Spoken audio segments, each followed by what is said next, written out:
Yesterday I asked the question, what is culture? Today I want to ask a related question, where is culture? Now that may seem like an odd question to ask, but gaining some sense of this is vital if we want to understand what it means to live a Christian life within the world, within culture. Part of the answer may surprise you.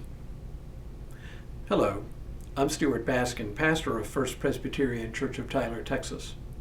And this is your daily devotional for Tuesday, August 19th, 2025. You have undoubtedly heard something to the effect that Christians are supposed to be in the world, but not of the world. The Bible actually never says exactly that, though it is a faithful summary of a variety of passages, especially in the Johannine literature.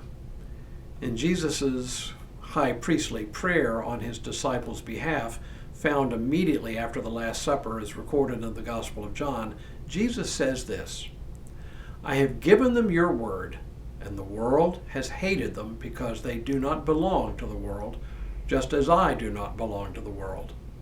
I'm not asking you to take them out of the world, but I ask you to protect them from the evil one. They do not belong to the world, just as I do not belong to the world."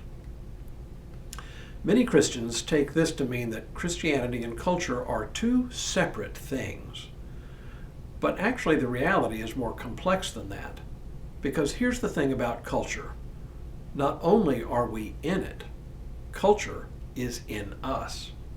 It is why I used the story of the fish yesterday. You recall, a fish may know many things, but it probably is unaware of what water is because water to a fish is the unseen medium in which it lives. Likewise, culture is the unseen medium in which we live. True, there are parts of culture that we can see as from a distance, but most of culture is transparent to us. For example, we don't think about the language we speak very often. We just speak it. That's a good idea of what it means that we live in culture and culture lives in us. The way we see the world around us is conditioned by the language we speak. It gives us not only a vocabulary to talk about the world, the vocabulary itself shapes our understanding of the world. Different people who live in different cultures speak different languages, and they think differently about the world. Our English language, for example, has one word for love. Greek has three. We have one word for snow. Some languages have many to distinguish different kinds of snow. Language shapes how we understand and interpret the world around us. And language is just one part of culture that is in us and shapes how we see the world. All of which is to say, even when we self-consciously place ourselves in a position of opposition to the world around us, that world is also within us. So, where is culture?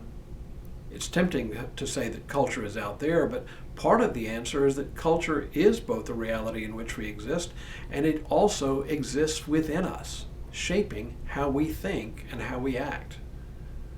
But another part of the answer is that culture is in all of the things that define our world. Family, for example, is a cultural invention.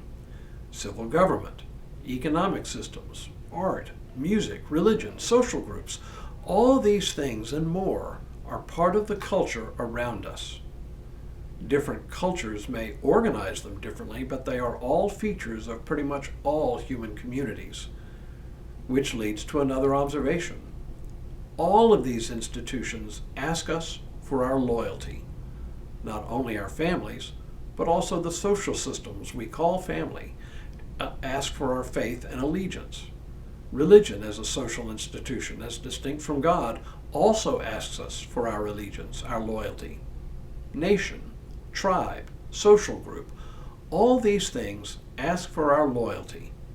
And that's not a bad thing necessarily, because imagine living in a world where everyone literally did their own thing, loyal only to themselves. It would be utter chaos.